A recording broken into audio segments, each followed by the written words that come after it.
Dr. Ji-ho walked down the cold metal corridor of Luna Station's quarantine facility, his footsteps echoing in the quiet hallway. It was another routine night shift, checking on the various alien specimens that had been brought in over the past week. Most were just microorganisms or plant samples, nothing too exciting for a xenobiologist who had dreamed of discovering intelligent life among the stars. He stopped at cell block C and glanced at his tablet.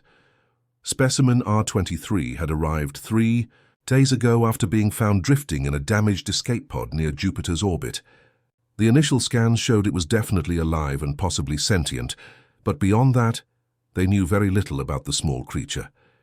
Ji-ho peered through the transparent aluminum barrier and felt his heart skip a beat. There, huddled in the far corner of the sterile white cell, was the most pitiful sight he had ever seen.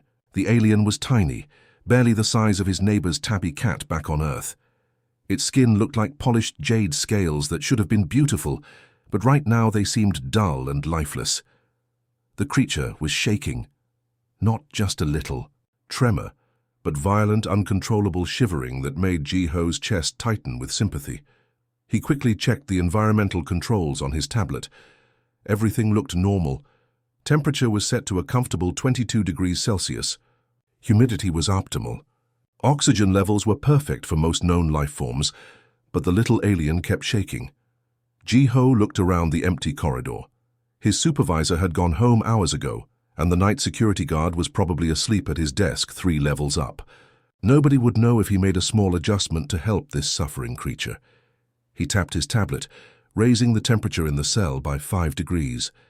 Then he thought about his own childhood, how his grandmother used to make him hot chocolate when he was cold and scared during thunderstorms. This alien was probably terrified, alone in a strange place with no idea what had happened to its family or home. The coffee in Ji-ho's thermos was still warm from when he had poured it 2 hours. Here you go. He looked at the small feeding slot at the base of the containment field, designed for delivering food samples. It was barely big enough for the thermos cup, but it would fit. He knelt down and carefully slid his coffee cup through the slot, the warm liquid sloshing gently inside. The rich aroma of Colombian beans filled the small space.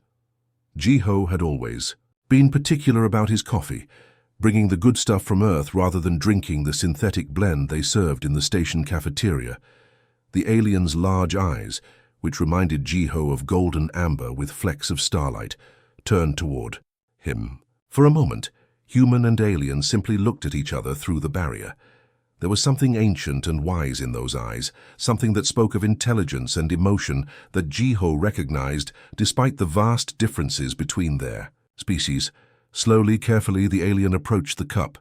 It didn't drink from it, but instead held its small 3-fingered hands near the warm ceramic surface. The shivering began to slow, then gradually stopped altogether. Ji-ho smiled, feeling a warmth in his chest that had nothing to do with the coffee. In that moment, he wasn't a scientist studying a specimen. He was simply one living being helping another, sharing a small comfort across the vast emptiness of space. The alien's eyes met his again, and Ji-ho could have sworn he saw gratitude. There Ji-ho was reviewing genetic samples in his lab, when the message came through his communicator. Commander Yuna's voice was sharp and urgent, cutting through the quiet hum of the laboratory equipment. "Dr. Ji-ho, report to my office immediately. We have a situation." His stomach dropped. In his 3 years working at Luna Station, Commander Yuna had never summoned him with such urgency. She was known for her calm demeanor, even during the most stressful situations. For her to sound this rattled meant something serious had happened. Ji-ho quickly saved his work and made his way through the station's winding corridors to the command level. The elevator ride felt endless, his mind racing through possibilities. Had he made an error in his research? Was there a containment breach? His thoughts kept drifting back to the small alien in cell block C and the coffee he had shared 3 nights ago. When the elevator doors opened, he noticed something strange. The usually busy command deck was buzzing with nervous energy. Technicians whispered in small groups, their faces pale and worried. Security personnel stood at attention, their hands resting on their sidearms in a way that suggested they were expecting trouble. Commander Yuna's office door slid open before he could knock. She stood behind her desk, her normally perfect uniform slightly wrinkled, as if she had been running her hands through her hair in stress. "Sit down, Jiho," she said, her voice tight. "We need to talk about specimen R23. Jiho felt his face grow warm. She knew about the coffee, about his breach of protocol. He had expected this conversation eventually, but not like this, not with the entire station on high alert. "Commander, I can explain." She held up her hand to stop him. 3 days ago, our translation computer started picking up sounds from the alien's cell.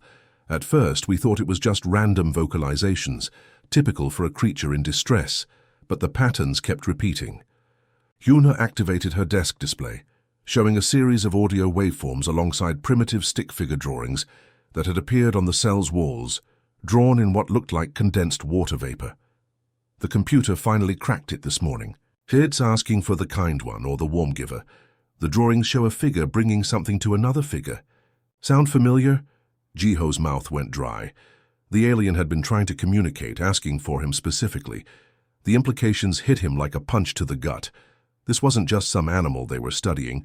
This was an intelligent being, capable of complex thought and communication. Before he could respond, alarms started blaring throughout the station. Red warning lights flashed, and an automated voice announced, "All personnel to emergency stations, unknown vessels detected." Yuna's communicator crackled to life. "Commander, you need to get to the bridge immediately. We have multiple ships decloaking around the station. They're massive, unlike anything in our databases." Through the office's viewport, Jiho watched in awe as enormous ships materialized out of thin air, their hulls gleaming with technology that seemed almost organic. They moved with a grace that defied their size, positioning themselves around Luna Station like protective guardians. "Commander," the voice on the communicator continued, now trembling with barely controlled fear, "they're hailing us. They want to speak with whoever showed mercy to their lost youngling. They're demanding we produce the one who gave warmth to the cold child." Yuna looked at Jiho, her expression a mixture of amazement and terror. "Congratulations, Doctor. It seems your cup of coffee just made first contact with an alien civilization." The main conference room of Luna Station had never felt so small.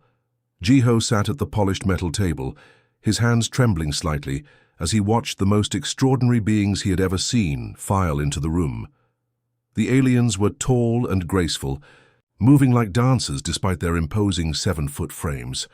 Their skin shimmered with the same jade-green scales as the small creature he had helped, but these scales caught the light and threw it back in patterns that seemed to shift and flow like living art.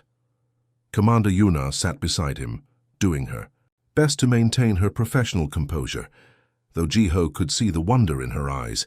Across from them, 3 of the alien beings took their seats with fluid movements that reminded him of water flowing uphill. The one in the center spoke first, and Jiho was amazed to hear perfect, unaccented English coming from what looked like a mouth designed for an entirely different type of communication. "I am Elder Hansol of the Zephyri," the being said, her voice carrying a musical quality that made every word sound like the beginning of a song. "We have traveled far to meet." The one called Jiho. Jiho felt his throat go dry. "That's me," he managed to say, his voice barely above a whisper. Elder Hansol's large eyes, the same golden amber as the small aliens, but filled with ancient wisdom, focused on him with an intensity that made him feel like she was looking directly into his soul.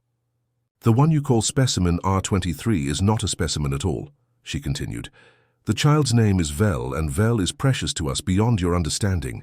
Vel is my grandchild." The words hit Jiho like a physical blow. He had been studying someone's grandchild, keeping a family's baby in a sterile cell like a laboratory animal. The guilt crashed over him in waves. "I'm so sorry," he said, half rising from his chair. "I didn't know. We found the escape pod damaged and drifting. We were just trying to help." "Esi tambudise kumachin marsa." Elder Hansol raised one elegant hand, and Jiho noticed that her fingers were longer than human fingers, with an extra joint that allowed for incredibly graceful gestures. "Sit, young one. You have nothing to apologize for. You have done something remarkable, something that has shaken our understanding of the universe itself." She gestured to one of her companions, who activated a device that projected a holographic star map above the table. Jiho could see their solar system as a tiny dot among thousands of others. "We Zephyri have existed for over 50,000 of your years," Elder Hansol explained. "In all that time, we have encountered hundreds of different species across the galaxy. We are what you might call psychically sensitive. We can feel the emotions and intentions of other beings, especially when those emotions are strong."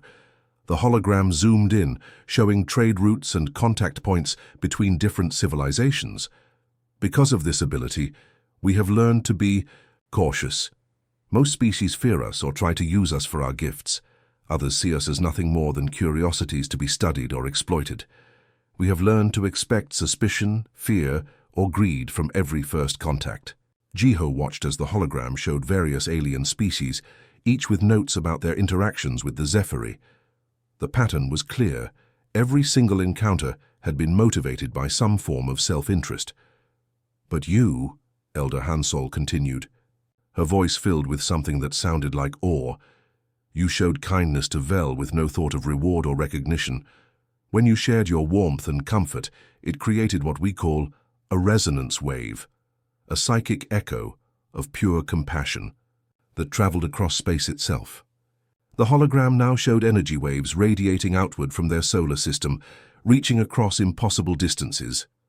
"We felt Vel's gratitude and your kindness from our homeworld, 27 light-years away. In 50,000 years this has never happened before." Elder Hansol stood slowly, her movements flowing like silk in the wind. "There is something we must do to understand what truly happened that night. With your permission, Jiho, I would like to experience your memory through Vel's consciousness." Jiho felt his heart racing. The idea of an alien being inside his mind was terrifying, but he could see the small creature, Vel, watching him through the observation window with those same grateful eyes from 3 nights ago. "Will it hurt?" he asked, trying to keep his voice steady. "Not at all," Elder Hansol assured him. "Vel experienced your kindness firsthand. The memory is already there, stored in the child's mind. I simply need to see it through Vel's perspective." Commander Yunar leaned forward. "Is this some kind of mind reading?" "Not exactly," Elder Hansol explained. "Think of it like watching a recording, but one that includes not just what happened, but also the emotions and intentions behind every action." 2 Zephyri assistants gently brought Vel into the conference room. The small alien looked much healthier now, scales bright, and movements more energetic. When Vel saw Jiho, the little creature made a sound that the translator interpreted as joyful chirping. Elder Hansol knelt beside her grandchild, placing one elegant hand on Vel's forehead. Her eyes closed, and for a moment the room fell completely, silent except for the quiet hum of the station's life support systems. Jiho watched, fascinated and nervous, as Elder Hansol's expression began to change. Her features softened, and something that looked almost like surprise crossed her alien face. Minutes passed like hours. Finally, Elder Hansol opened her eyes and looked at Jiho with an expression he couldn't quite read. "Impossible," she whispered, then said something in her own language that made the other Zephyri stiffen in shock. "What's wrong?" Jiho asked, worried that somehow his memory had offended them. Elder Hansol sat back in her chair, looking like someone who had just discovered that everything they believed about the world was wrong. "For 3,000 years, my people have maintained detailed records of every species we encounter," she began, her voice distant and thoughtful. "We categorize civilizations based on their motivations and behaviors. Humans were classified as standard territorial aggressors, species that expand outward, claim resources, and view other intelligent life as either threats or tools." She gestured to her companions, who activated their holographic displays, showing what looked like a vast database of species information. "According to our records, humans are predictable. You form alliances for mutual benefit, you trade for profit, you help others only when it serves your interests. Every interaction we've observed from a distance has confirmed this pattern." Jiho felt a sinking feeling in his stomach. "And now? Now I have experienced your memory directly, felt your emotions in that moment. When you saw Vel shivering, there was no calculation, no thought of reward or recognition. You didn't even know what species Vel belonged to, or whether helping would benefit you in any way. Elder Hansol's voice grew stronger, more amazed. You saw suffering and responded with compassion, not because it was logical, not because it was profitable, but because it was right. Your mind held no thought of gain, no political agenda, no hidden motive. You acted from pure empathy. She turned to her companions and spoke rapidly in their musical language. Jiho could see shock spreading across their faces as they listened. I have just told them something that contradicts 30 centuries of careful observation and record-keeping, Elder Hansol said, turning back to Jiho. Either you are the most unusual human who has ever lived, or our entire understanding of your species is fundamentally flawed. The weight of her words settled over the room like a heavy blanket. Jiho realized that his simple act of sharing coffee had somehow challenged an entire civilization's understanding of humanity.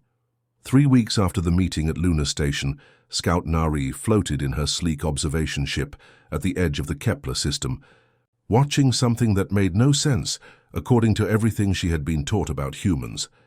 A massive human cargo vessel had stopped its journey to answer a distress call from a Vraxian transport ship. The Vraxians were a species known for their hostility toward most other civilizations, including humans.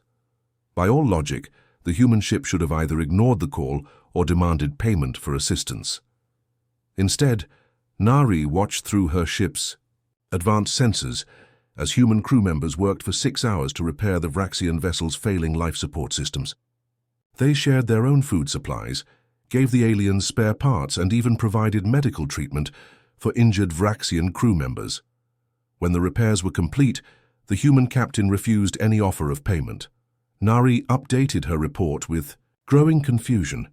This was the 17th incident she had observed in just 3 weeks, and every single one contradicted the Zephyri database on human behavior. Her next stop was a human mining colony on the asteroid belt around Proxima Centauri. According to intelligence reports, this colony had been struggling with food shortages for months. Nari expected to find desperate humans hoarding resources and fighting among themselves. What she found instead left her speechless. The colonists had received a refugee ship carrying 200 Alterian families fleeing a civil war on their homeworld. Alterians were silicon-based life forms who required completely different nutrition and atmospheric conditions than humans. By any reasonable calculation, taking in these refugees would strain the colony's resources to the breaking point. Yet the humans had not only welcomed the Alterian refugees, they had worked around the clock to modify their facilities to accommodate the aliens' needs. Nari watched human children playing with young Alterians in specially constructed chambers, laughing together despite the language barriers and biological differences. The colony administrator, a weathered woman named Dalsoon, had organized the entire community to share their limited food supplies with the refugees. When Nari intercepted their communications, she heard no complaints, no resentment, only genuine concern for the well-being of their alien guests. Nari's confusion deepened as she moved to her next observation point. On the remote research station, orbiting Wolf 359, she discovered something that challenged everything she thought she knew about interspecies relationships. A human xenobiologist named Kyung Min had adopted 3 orphaned Thessian cubs after their parents died in a shipping accident. Thessians were reptilian creatures that most species found unpleasant to look at and difficult to care for. Their young required specialized nutrition and constant temperature regulation. Raising them was expensive, time-consuming, and offered no benefit to the caregiver. Yet Nari watched Kyung Min spend hours each day feeding, teaching, and playing with the alien cubs as if they were his own children. He had converted his entire living quarters to accommodate their needs, spent his personal savings on their care, and even learned to speak basic Thessian to communicate with them better. When the cubs' extended family on Thessia finally made contact and offered to take them back, Kyung Min's emotional response was captured by Nari's senses. The human was genuinely heartbroken to let them go, but he arranged for their transport home because he knew it was best for the children, not for himself. Nari transmitted her growing report back to the Zephyri homeworld with increasing urgency. Page after page of observations showed the same pattern. Humans helping other species without reward, sharing resources during their own hardships, caring for alien children, rescuing stranded vessels, providing medical aid to former enemies. The evidence was overwhelming and impossible to ignore. Either she was witnessing the greatest deception in galactic history, or the Zephyri had been catastrophically wrong about human nature for thousands of years. The Galactic Trade Center on Nexus Prime buzzed with nervous energy as representatives from dozens of species gathered in emergency session. The massive space station, built at the crossroads of major hyperspace routes, had never seen such tension in its 300-year history. Coalition leader Tae Young, a human diplomat with 20 years of experience navigating interspecies.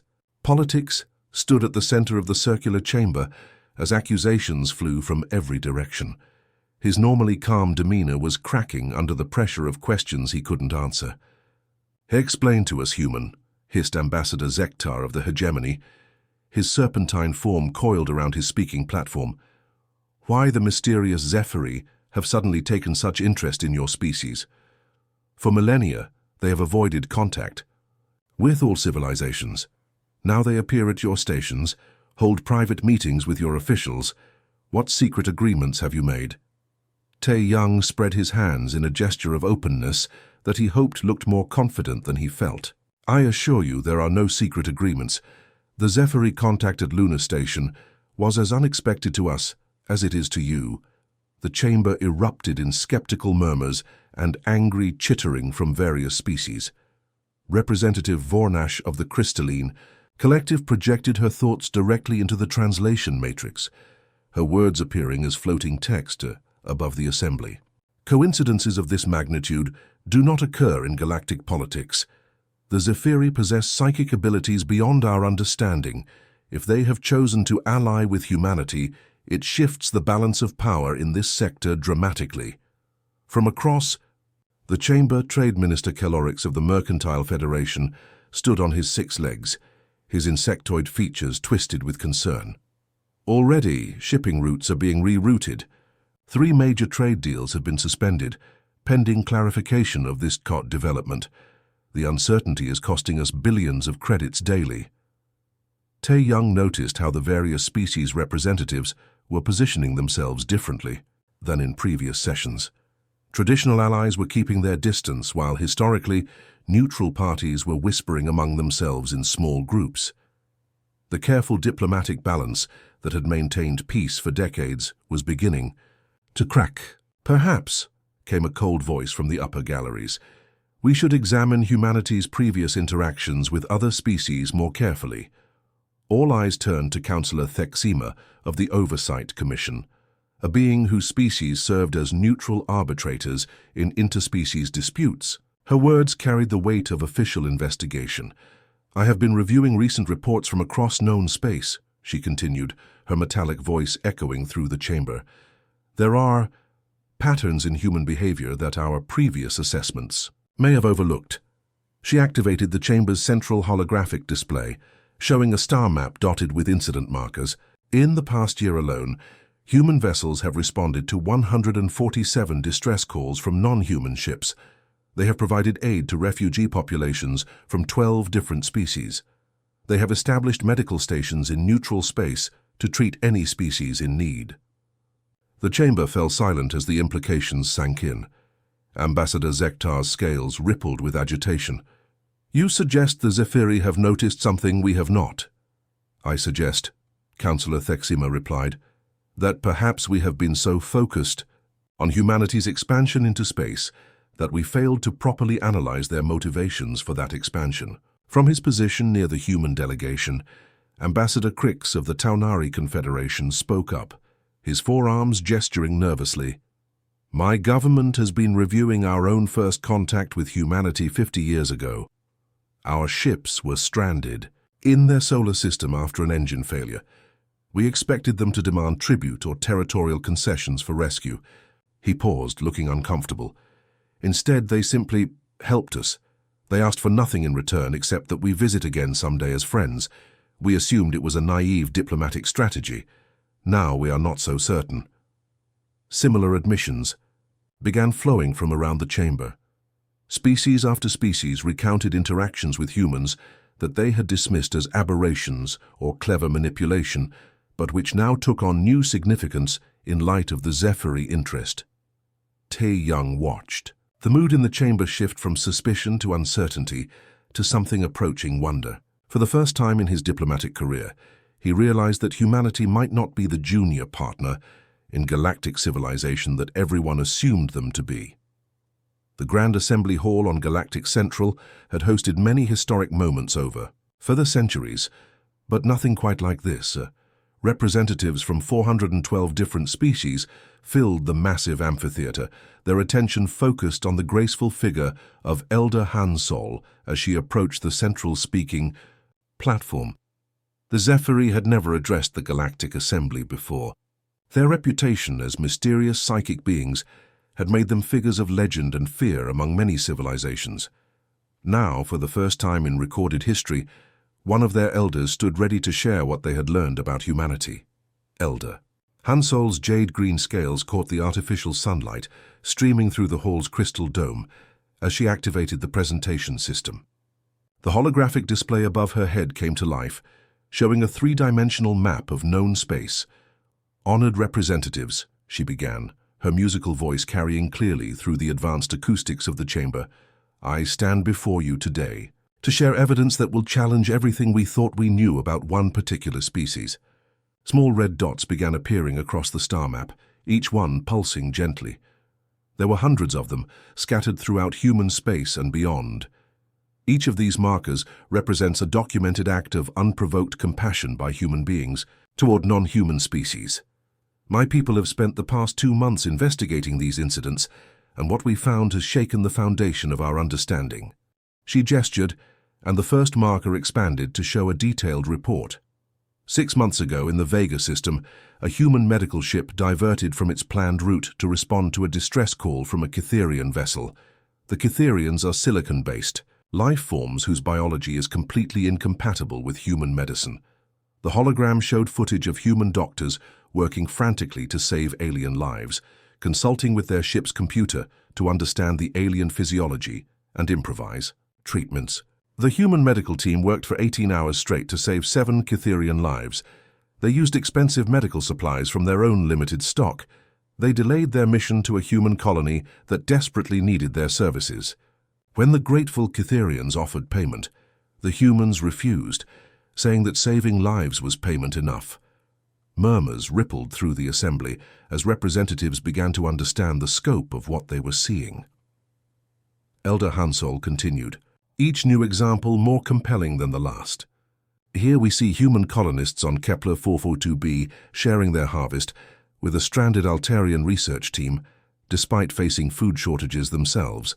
Here, a human cargo ship spending 3 days searching for survivors of a Vorthan transport crash, using their own fuel reserves, even though Vorthans had raided human shipping just months before. The evidence kept coming.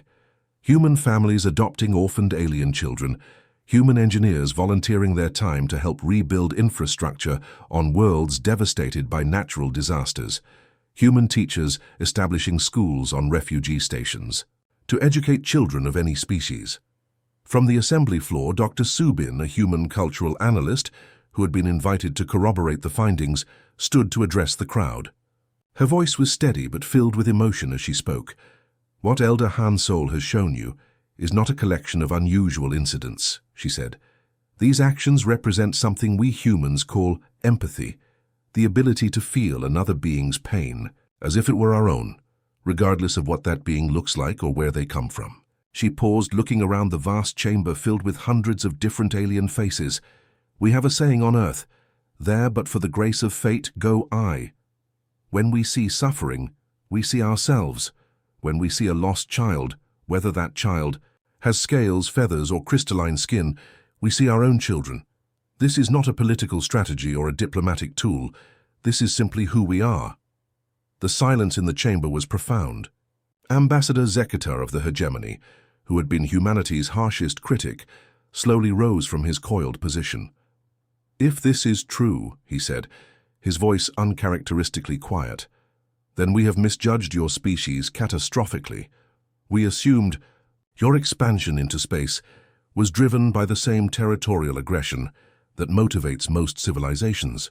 Other representatives began standing, each sharing their own revelations about human behavior they had previously misinterpreted. The private negotiation chamber aboard the neutral diplomatic vessel Harmony's Edge felt more like a peaceful garden than a place where galactic history was being made. Soft lighting filtered through crystalline panels, and the gentle hum of the ship's engines created a soothing background rhythm as Ambassador Wu Jin sat across from Elder Han Sol and her diplomatic team.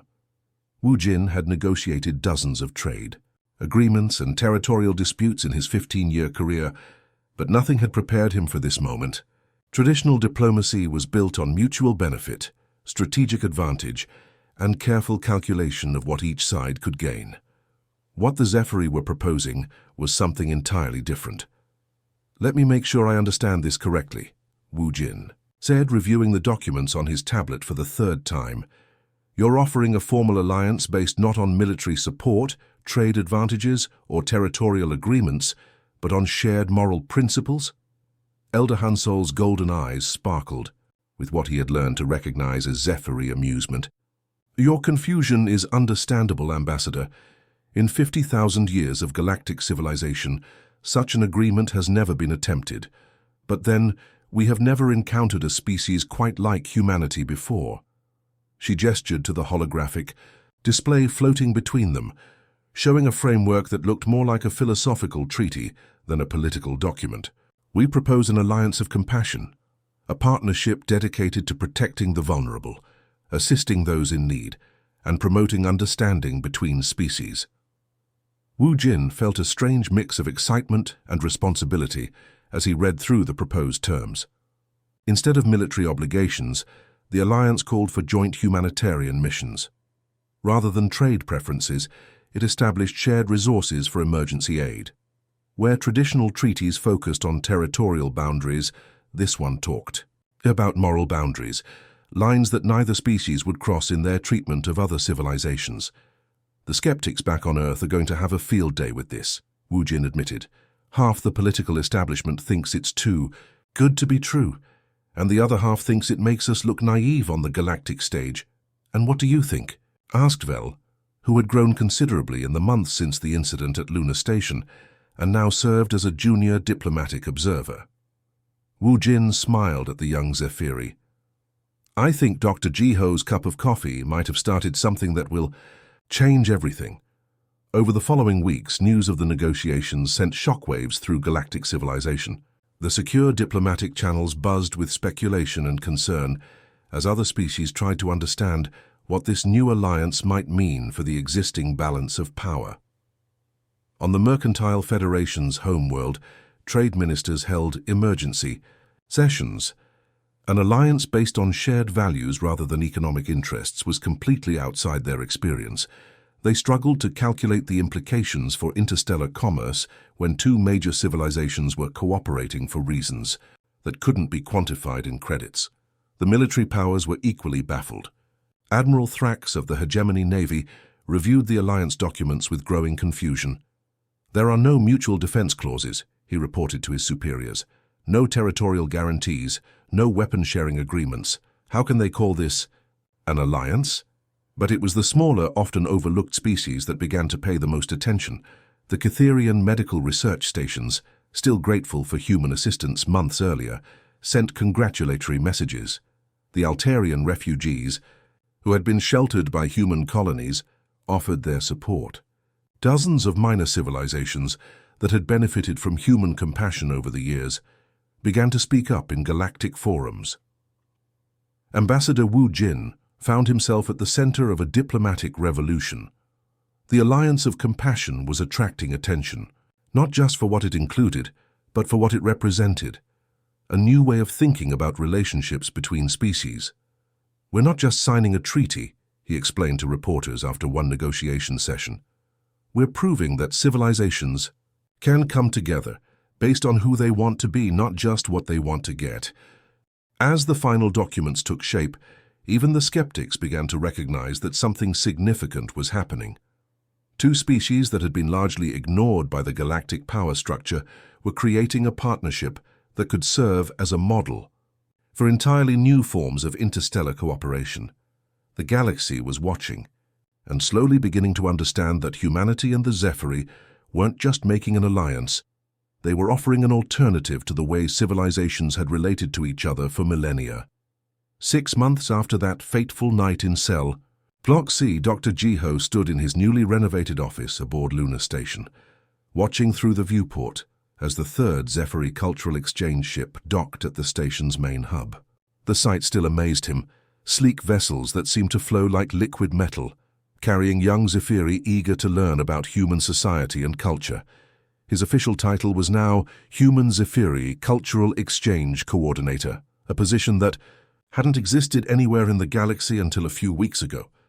The brass nameplate on his desk still felt surreal, especially when he remembered that it all started with sharing his coffee with a frightened alien child. "Jiho, the morning briefing is ready," came a familiar voice from behind him. He turned to see Vel, now nearly as tall as his waist and moving with the natural grace that all Zephyri possessed. The young alien's scales had developed beautiful patterns of gold and jade that seemed to shift with mood and emotion. It was hard to believe this confident, articulate being was the same trembling creature he had found shivering in a Cell 6 months ago. Vel had chosen to remain on Lunar Station as the first official Zephyri ambassador to humanity, bridging the gap between their two species with remarkable skill for someone so young. "What's on the agenda today?" Jiho asked, settling into his chair as Vel activated the holographic display system. "3 new species have requested formal meetings to discuss cooperation agreements," Vel reported, the translator rendering the young Zephyri's musical language into crisp English. "The Altarian Council wants to establish joint refugee assistance programs. The Crystalline Collective is interested in shared scientific research initiatives, and the Taunari Confederation has proposed a 3-way cultural exchange program." Jiho shook his head in wonder. Before the Alliance of Compassion, most of these species had barely acknowledged humanity's existence. Now they were actively seeking partnerships based on the model he and the Zephyri had established. "There's more," Vel continued, and Jiho could hear excitement in the young ambassador's voice. "Elder Hansol reports that 15 more species have sent formal inquiries about observing human Zephyri joint humanitarian missions. They want to understand how we coordinate aid efforts based on need, rather than political advantage." The numbers were staggering. What had started as a simple act of kindness was creating ripple effects throughout the galaxy. Species that had spent centuries focused purely on territorial expansion or economic advantage were beginning to explore new models of interstellar cooperation. Jiho's communicator chimed with an incoming message from Earth. President Dalmi's face appeared on the screen, her expression mixing pride and amazement. "Dr. Jiho, I wanted to personally thank you for what you've accomplished," she said. "The Global Council has received more diplomatic requests in the past month than in the previous decade. Species that used to view us as aggressive newcomers are now approaching us as potential partners and allies." She paused, and Jiho could see the emotion in her eyes. "More importantly, they're not just interested in what we can offer them economically or militarily. They want to understand our values, our culture, our approach to helping others. You've changed how the galaxy sees humanity." After the message ended, Jiho walked to the observation deck, where he and Vel often spent their evenings discussing the day's events. Through the transparent aluminum windows, he could see ships from a dozen different species moving through the busy space lanes around Lunar Station. "Do you ever think about that night?" Vel asked, joining him at the window. "Every day," Jiho replied. "I keep wondering what would have happened if I had just followed protocol and left you alone in that cell." Vel's scales shimmered with patterns that Jiho had learned indicated deep contentment. "Elder Hansol says that compassion is like a stone thrown into still water. The ripples spread far beyond what the thrower can see." As if summoned by their conversation, Jiho's assistant approached with the daily reports. "Sir, the Coordination Center reports 43 active joint humanitarian missions across 17 sectors. The new applications for cultural exchange programs have reached capacity for the next 6 months, and the Galactic Assembly has officially recognized the Alliance of Compassion as a new model for interspecies cooperation. Jiho smiled, thinking about how history would remember this moment. Scholars would write about diplomatic breakthroughs and political paradigm shifts. But he would always remember it as the night he shared his coffee with a cold, frightened child who happened to be from another world. That simple act of human kindness had become the foundation for a new era of galactic understanding, proving that sometimes the smallest gestures can change the universe.